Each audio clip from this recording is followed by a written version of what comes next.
السلام عليكم ورحمة الله تعالى وبركاته. مرحبا بأعزائي الطلبة، أتمنى أن تكونوا في أحسن الأحوال إن شاء الله. حصة مخصصة لمستوى الثانية بكالوريا كما وعدتكم سابقا. سنستمر في تصحيح الامتحان الوطني الخاص بالعلوم الاقتصادية مع التمرين الثالث والرابع المتعلق بدراسة الدول. إذن فالموضوع هنا أمامكم فقط للاستئناس بالنسبة للذين يتوفرون على نسخة من هذا الموضوع. إذن vous avez une fonction définie comme étant h de x égale à ln de x plus 1 sur ln de x moins 1 avec x appartenant à d.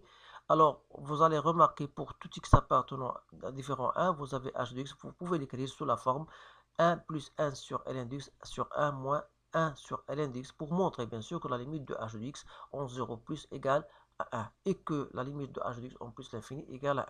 Alors, montrez que la limite de h de x en e moins égale à moins l'infini et en plus égale à plus l'infini.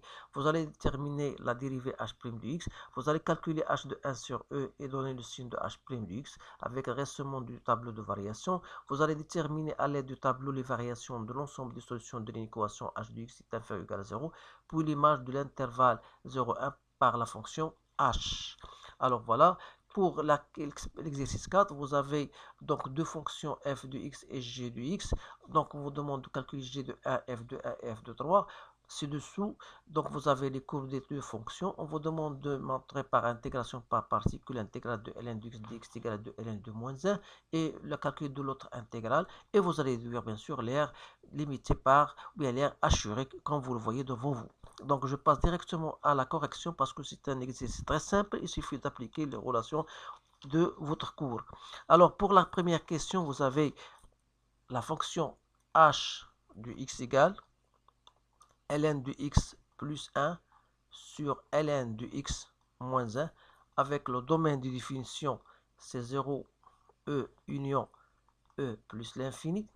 Alors, la première question, en remarquant. Donc, ici, vous avez h de x. Donc, vous pouvez écrire ln de x facteur de 1 plus 1 sur ln de x sur ln de x facteur de 1 moins 1 sur ln de x. Vous pouvez simplifier, bien sûr, par ln de x, étant donné que x, bien sûr, il faut que x soit différent de 1. Donc, c'est-à-dire que dans ce cas-là, h de x sera donc 1 plus 1 sur ln de x sur 1 moins 1 sur ln de x. Alors cela bien sûr va vous faciliter la tâche pour déterminer la limite de h de x. D'abord vous savez que la limite de 1 sur ln de x lorsque x tend vers 0 plus l'infini, c'est 1 sur moins l'infini, c'est 0. Et par conséquent, la limite de h de x en 0 plus, ça sera donc 1 sur 1, donc c'est bien égal à 1.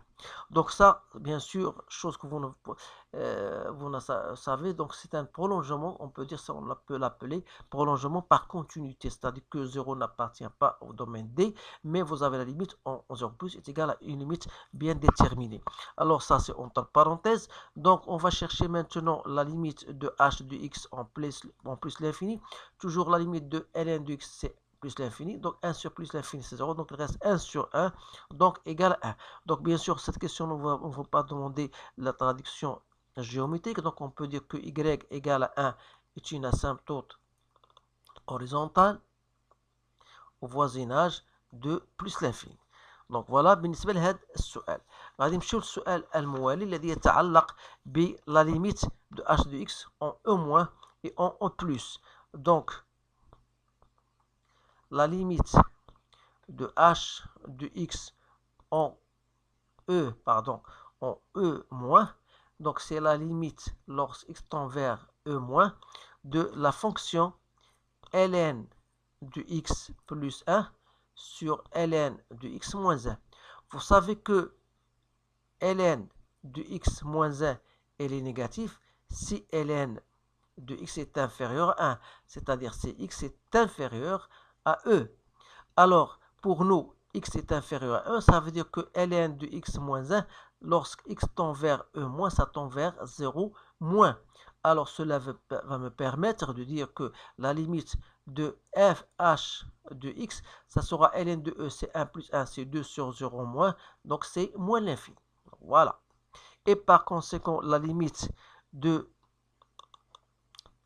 h de x lorsque x tend vers e+, ça sera plus l'infini, car la limite de ln de x moins e moins 1 lorsque x tend vers e+, ça donne 0 plus. Voilà. Et on passe à la question de A. Donc, quel que soit x appartenant à D, on sait bien sûr que h est une fonction dérivable, il faut bien la mentionner, et vous allez déterminer h' de x. Alors, h' de x n'est autre que la dérivée de ln de x plus 1 fois ln de x moins 1 moins ln de x plus 1 fois ln de x moins 1, le tout sur ln de x moins 1 au carré. C'est-à-dire que h' de x, ça sera donc égal à ln de x moins 1. Je fais directement 1 sur x, le même dénominateur, en tenant compte de ce moins-là. Donc, j'aurai moins ln de x moins 1. Et le x, ici, va le faire descendre en bas.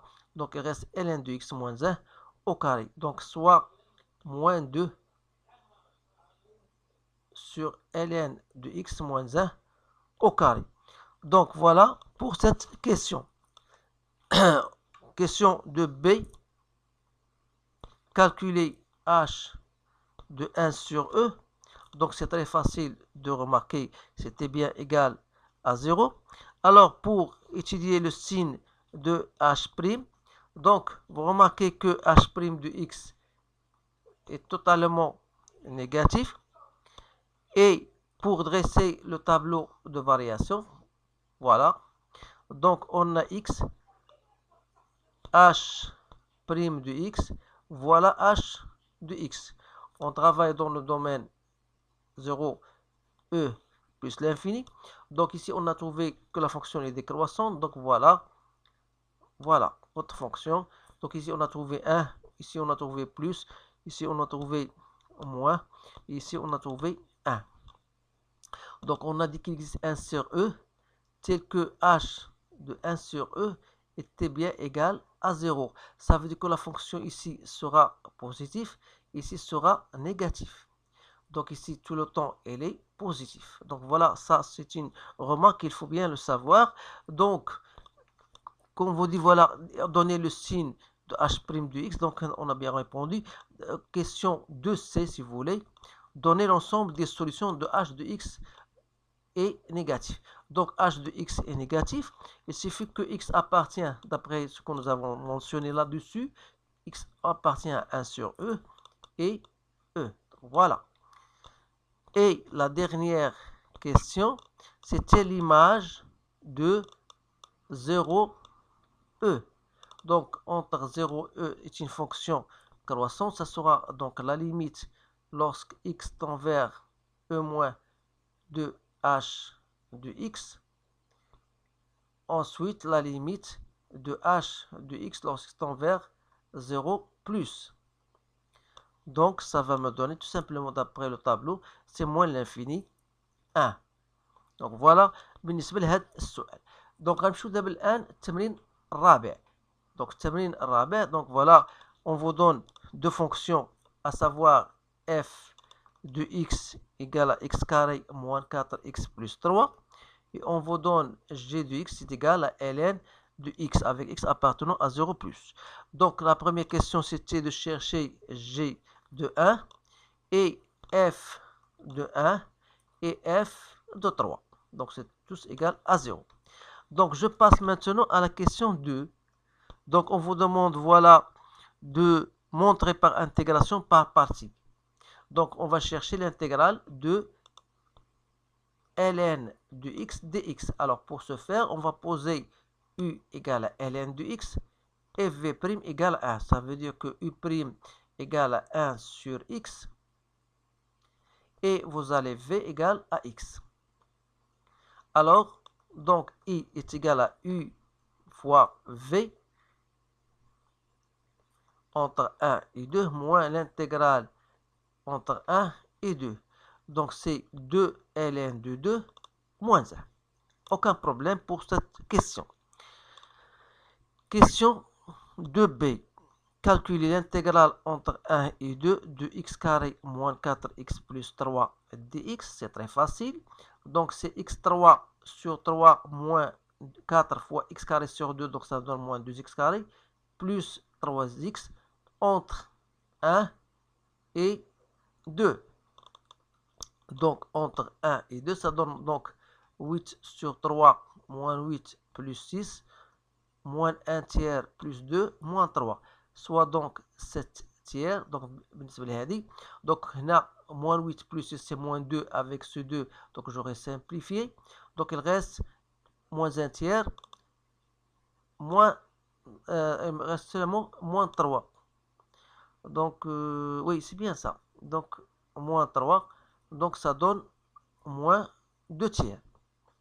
Alors, بالنسبة l'air qu'on voudrait chercher, donc puisque f g de x se trouve au-dessus de f de x, donc l'air qu'on cherche, c'est normalement g de x moins f de x dx.